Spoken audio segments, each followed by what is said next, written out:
So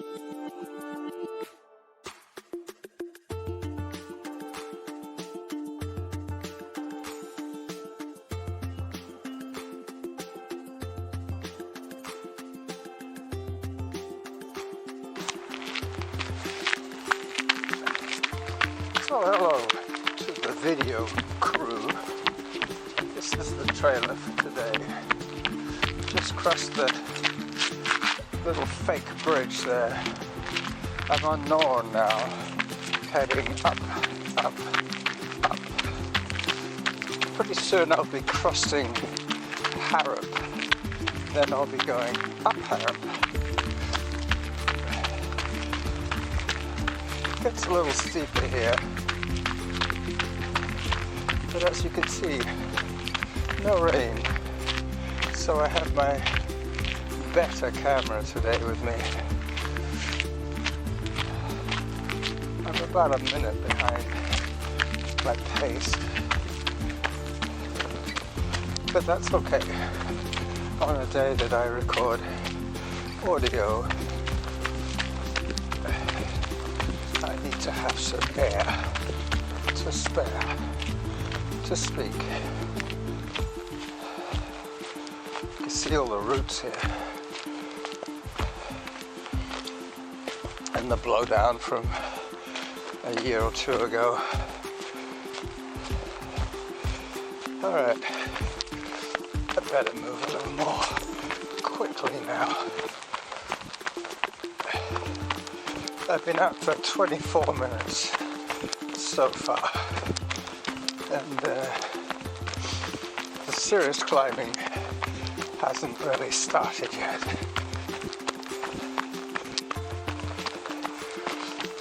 I'm just tracking back across the side of Mount Douglas, Peak Holes as they call it now. I suspect that is what the new signage will say.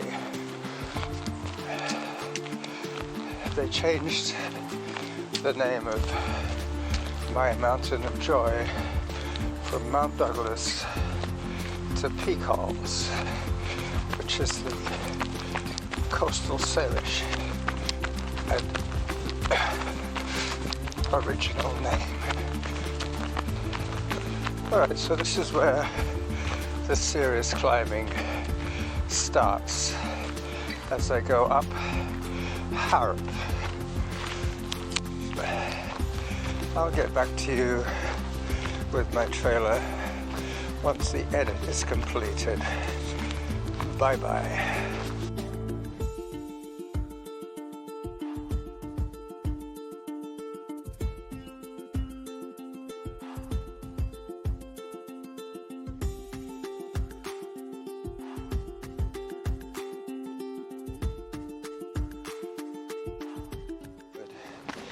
This is the last climb up to the summit. I'm gonna come down. I'm not sure what it's called now. My mind's gone blank, but I'm very familiar with this trail.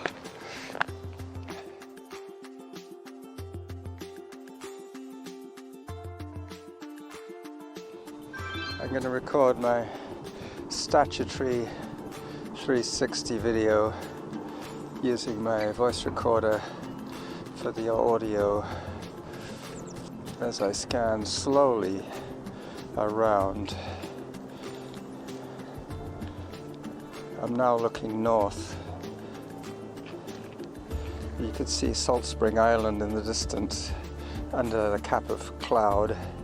You can't really see the North Shore of Vancouver because there is too much cloud up there. And around to San Juan Island and back to the antenna. So there you go, 360 from the top of Peak Holes.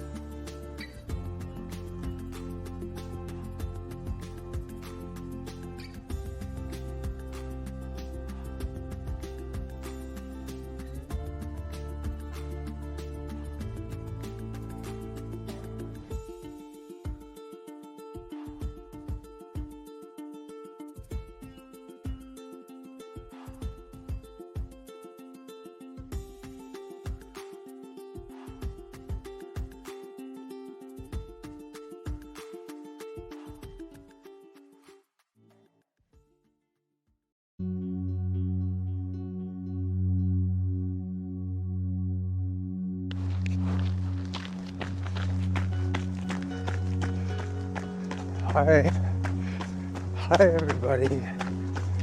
Carlos once again running on the mountain of joy, just coming up to the hiker's bridge.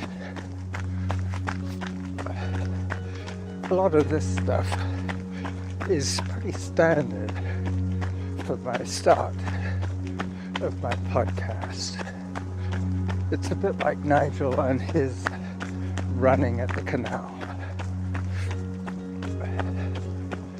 Just about to go over the new bridge.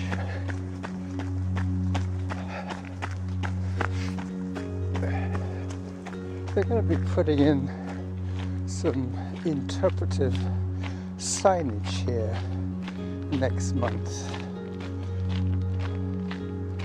to commemorate the opening, probably a year since they opened the new bridge.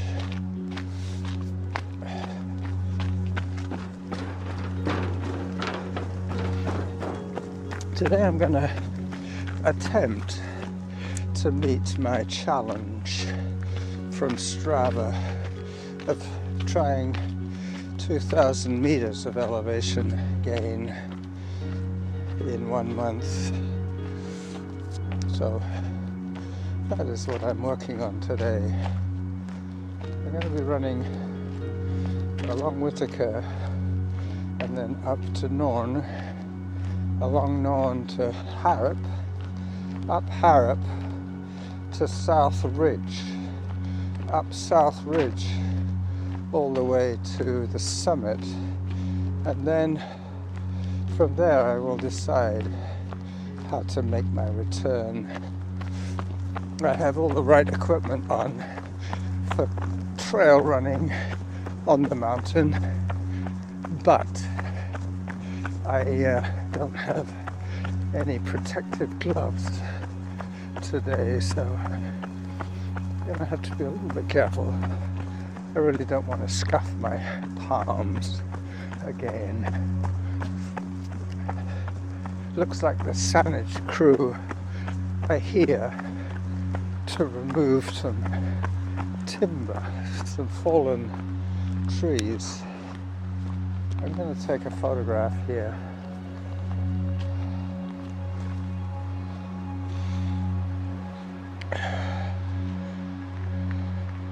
Yeah, this is a good spot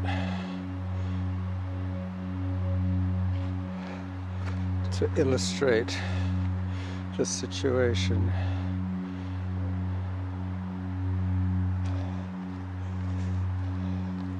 Doesn't seem to be anybody here at the moment. The truck is parked, but there doesn't seem to be anybody walking. They might be waiting for their crew to arrive.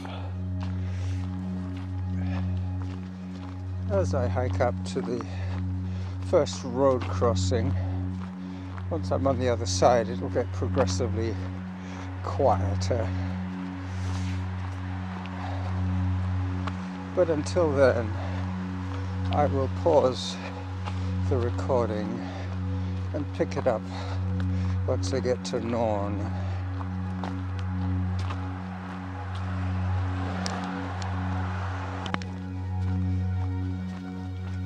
I did measure this route at around 7 kilometers, but I think because the rain is coming again, I might extend this one a little bit just to make the most of a non-rainy day, even though the trail is showing signs of the recent deluge as I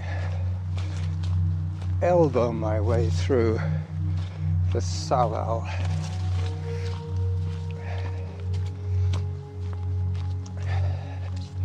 Nine-minute pace is pretty much podcasting pace for me, especially with no auto pause. Everything counts. Photo breaks,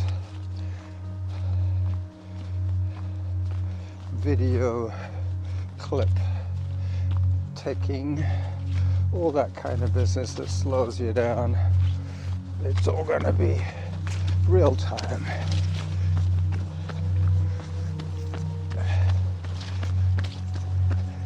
So Strava's the one challenge that I do every month, well, one of the challenges that I do every month is the elevation running challenge. Today I need 155 meters of elevation gain. So that is what I will get today, almost certain of that. But I will check when I get to the summit just to see how I'm doing. So I'm now well and truly in the quiet zone of Norn as I meet my first dog party. Hello.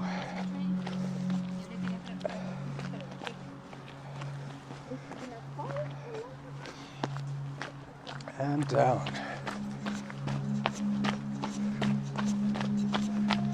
Samantha just told me I'm 5 seconds behind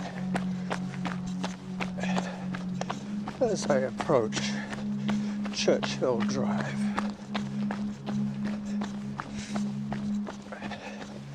There is another fake bridge here, but it's not the triple bridge, it's just a single span over a swampy section. So I'm well and truly on Harrop now, a real chin scraper of a hill, this one.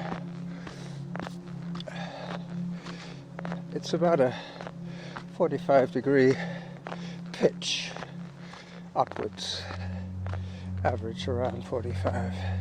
Goes steeper, like to 60, but averaging it all out at about 45-degree climb. 2 minutes behind my pace at the moment.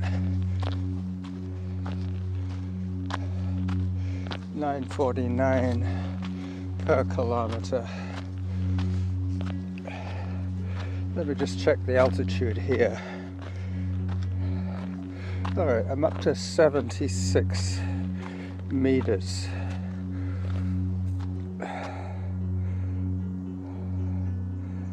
Let's see if it's giving me altitude.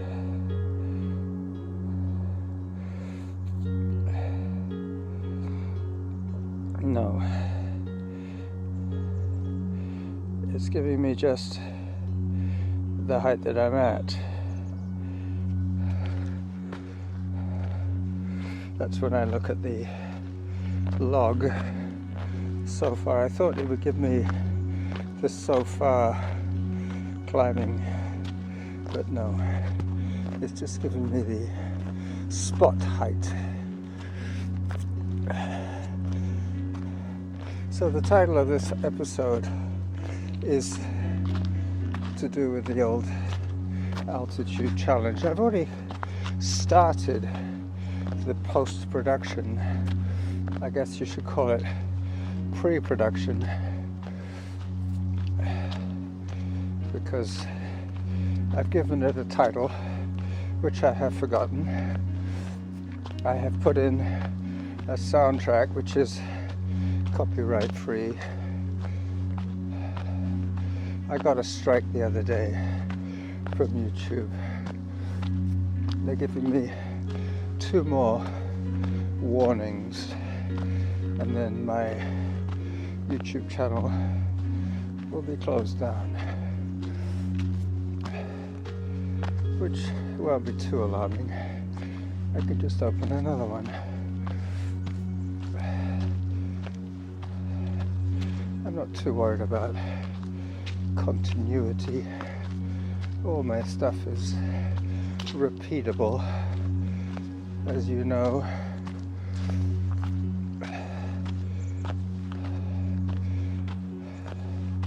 I'm just going to switch the music off in my ears, as the next song is singing, and I don't want to spend too much time listening to music and not enough time talking to you guys. I had a really interesting podcast. I've listened to it before in the past, but on a different podcatcher. I'm now listening to it on Spreaker, and it's called History Unplugged. It's very interesting. They cover all topics, most of them loosely based around the 18th and 19th century of American history.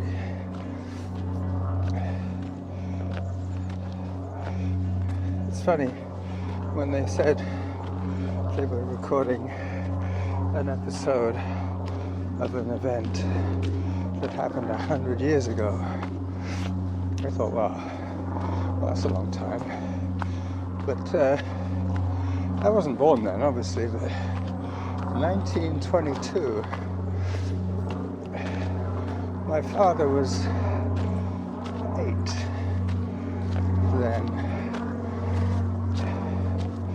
So, there you go. Within one generation, this generation and the previous one of my family have spanned over 100 years. Hello. Hi. Little dog. Hi. It's another young Natasha dog. There's a step section here. I'm going to take a photograph with my phone. I'm 5 minutes behind my pace, but what can you do? When it's steep, you gotta hike.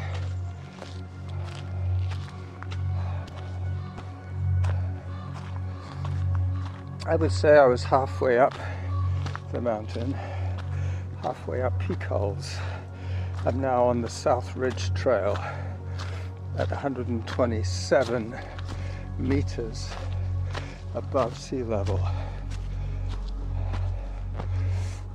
I am trying to add some structure to my training by doing my hill repeats with Norma on Sundays. My steady pace lockside runs, they're normally 80 minutes or more,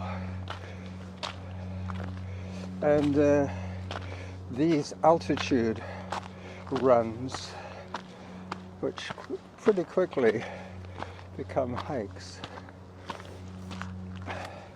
I'm feeling quite elated at the moment. Last night I had trouble visualizing how I would get on to this trail, the South Ridge I am now on. There's some excellent photo opportunities coming up soon.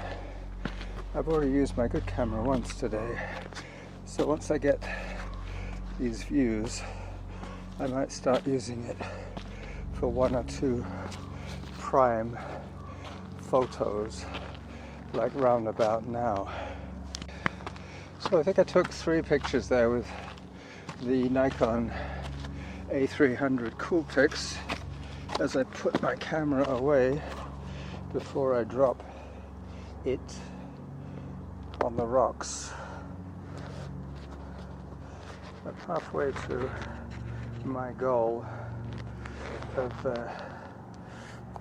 think it's 70 minutes I've set on the clock, but as I was saying earlier, because it's such a nice day, I will probably extend this run to 80 minutes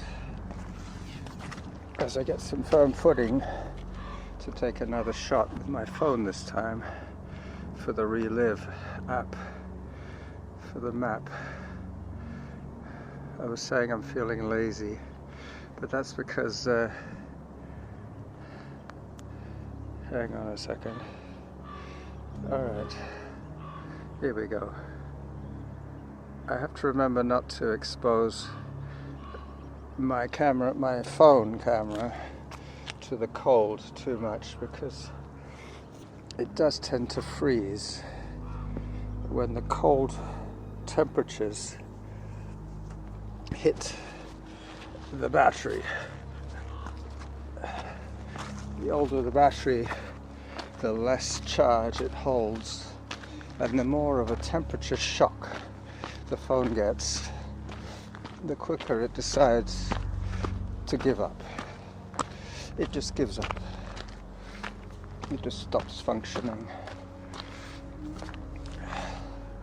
Yeah, this is quite hard to do because the rocks are wet, even with my Nike Zoom khaki green trail shoes. It's still somewhat of a challenge. I think I'll take a few more photographs with my better camera because of the aforementioned issue with the brain freeze of the phone. It is doing a lot of work for me today. It's recording obviously my movement through space, plus it is also acting as my backup Relive camera, so I don't really want to overdo it. I don't want it to quit on me just yet. Possibly at the very summit I won't be too concerned if it dies on me, because by then the podcast will already be pretty much finished. Let me see on my watch. Yeah. I'm up to about 38 minutes real time, and I'm guessing about 18 minutes of audio time. 18:08 to be precise. I can check that right off the voice recorder. Just press pause, pull it out of the windsock, have a quick look, slide it back, and press pause again. So I can see the antenna now. So it means that I'm almost at the top. There's a couple more climbs. I've been moving for 39 minutes so far. So there you go. 18 and a half minutes of audio. I want this one to be 30 minutes long, so I have a reason to get to the summit around the 30-minute mark, because that would be a logical place to stop the recording. So, getting back to this century-old historic report, it was a guy who was, what was he? No, that was another podcast. That was even older. That was from the American Civil War. I will tell you that one instead. That story is of about a guy who was in the Union fighting, and he got caught very close to where all the action was happening. I think he was 17 at the time, and he got some shrapnel that hit him really hard on the side of the head, which left him unconscious for a period of time, by which time the Confederates' front had passed where he was lying, bleeding and dying on the ground. And remembering that he's 18 years old, he recovered quite quickly from his unconscious state, only to find he was behind the grey line, meaning that he was now captured by the enemy. But because they were so close to the front line, the soldiers that were supposed to be guarding him weren't doing a very good job. They had more important things to do. They had bigger fish to fry than the 18-year-old wounded Yankee. So basically he was captured, and then he pretty much uncaptured himself. But he almost died out there. He had serious brain injury. He was bandaged, as they did in those days, and basically left to see if he was going to survive. But miraculously he did. He was seriously traumatized by then, not only by the atrocities that he'd seen in the war, but also by the fact that he had this brain injury, which left him with what you would say now was PTSD, post-traumatic stress disorder, but they didn't know what that was in those days. So basically the Union management decided that drinking was probably one of the ways to cope with this situation. They didn't have mental health nurses in those days, so he was left with his PTSD and his alcohol addiction, which was probably more at the beginning as a means of coping with pain, but very soon it became a habit for him, and after the war he led the hobo life and hopped freight trains and traveled all the way around the United States, basically bumming work wherever he could. This is the last climb up to the summit. I'm gonna come down. I'm not sure what it's called now. My mind's gone blank, but I'm very familiar with this trail. Coming down.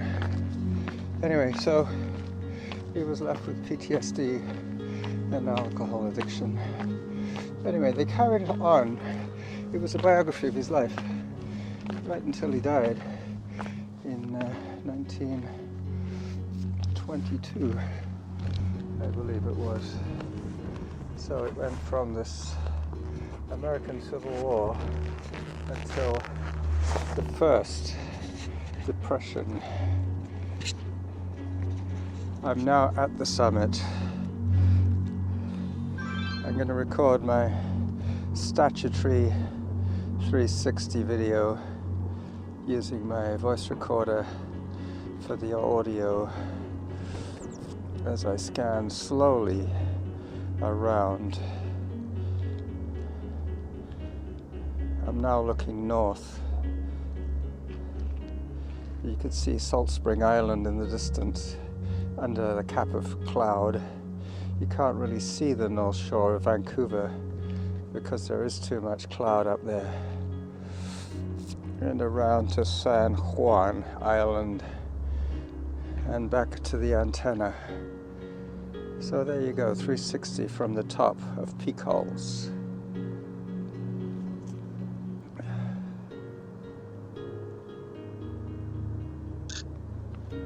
These photographs are going to appear in my blog as I put the camera away for the last time